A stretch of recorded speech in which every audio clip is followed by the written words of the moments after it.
Est-ce qu'on est dans un creux? Est-ce qu'on n'est pas dans un creux? On a eu beaucoup de mouvements de correction cette semaine. On a eu quand même une bonne amplitude. Il y a plusieurs supports qui ont été brisés. Vancouver qui a brisé. Je veux tout remettre ça dans son contexte. La transaction n'est pas aussi facile maintenant qu'elle était dans les 6 derniers mois et j'ai peur que certaines personnes aient pris des mauvaises habitudes. Enfin, je pense que ça vaut la peine qu'on ajuste tout ça et on fait ça maintenant.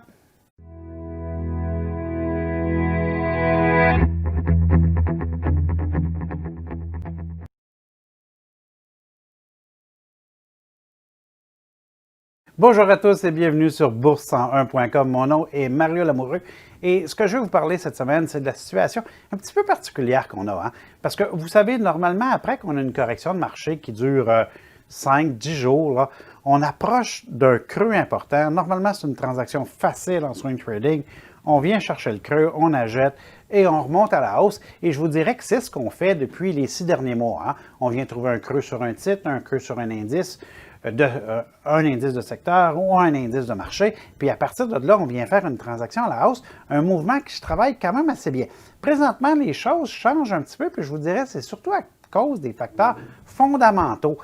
On parle de COVID, entre autres, en Europe, où est-ce qu'on est en deuxième vague. Au Canada, on l'annonçait. Au niveau du Québec aussi, est-ce qu'on va avoir une correction aussi forte que celle de mars? J'en doute, puisqu'en tant que tel, on a beaucoup moins d'effets surprises à l'heure actuelle. Si on a une correction, ça va être, à mon avis, plus contrôlé, mais on a un risque qui est plus présent. Je vous dirais que les choses ont évolué. On n'avait pas vraiment ce facteur de risque-là en juin, mai, même je vous dirais juillet et août.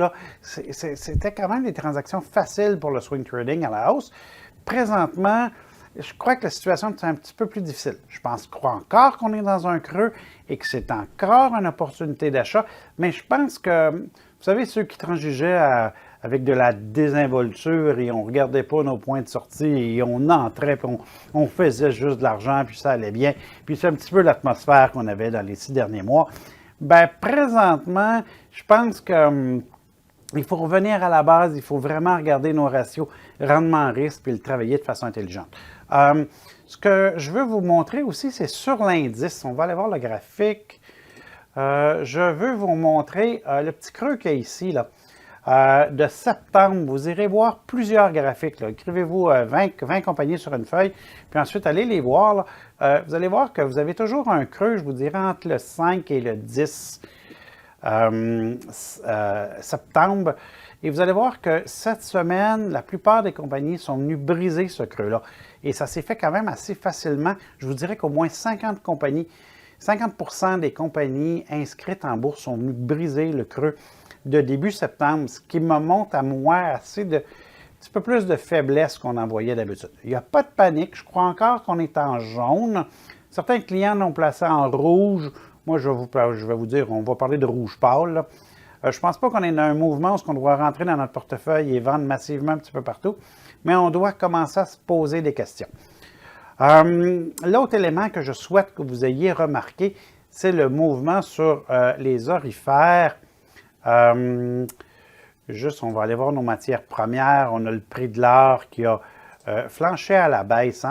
Puis là, si vous allez voir plusieurs orifères, le mouvement que vous allez voir tout le long de l'été, comme que je mentionne dans l'article de blog, cette vidéo-là accompagne un article de blog qui est publié sur Bourse 101. Ce qu'on a tout le long de l'été, c'est qu'on a les orifères qui descendent, puis frappent un plancher, puis rebondissent. Puis c'est ce qu'on a eu tout le long de l'été. Et cette semaine, on est passé à travers le plancher. Je pense que ça peut encore rebondir, mais ça montre définitivement de la faiblesse. Ça montre que le mouvement aussi est un petit peu moins élevé.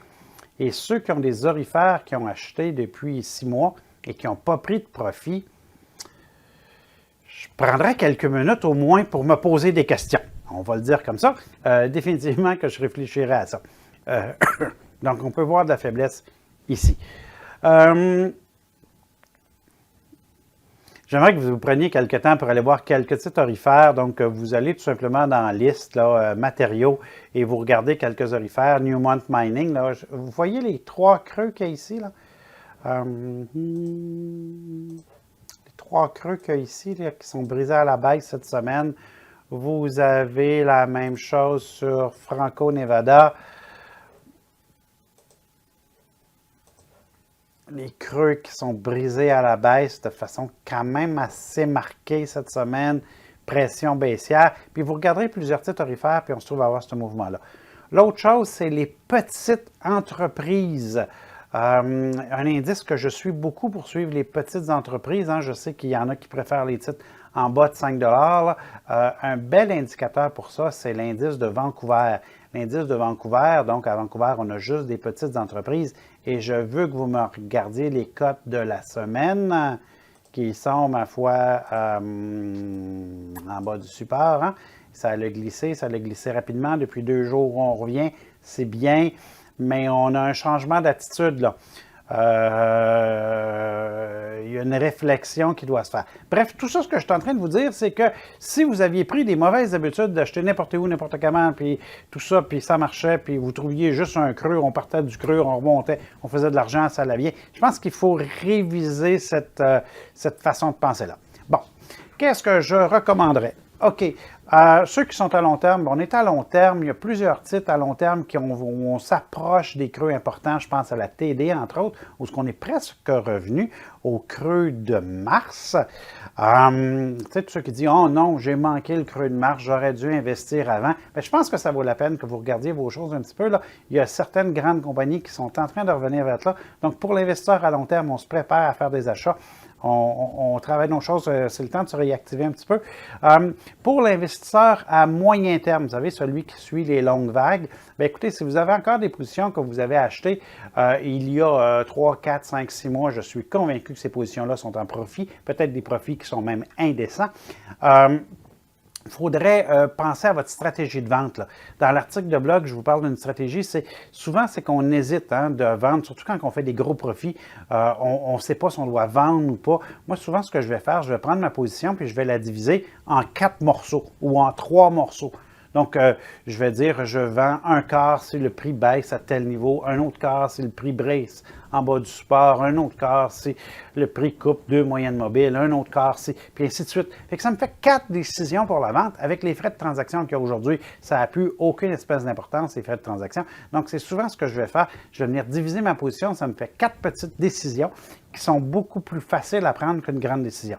L'autre élément d'une stratégie comme ça, c'est que je mets toujours, il faut que le prix vienne me chercher, ce qui veut dire que si jamais le marché reprend à la hausse, mettons que c'est le creux au niveau actuel, puis on reprend à la hausse, bien, je n'ai pas vendu mes positions, je reste là et je continue à faire des profits.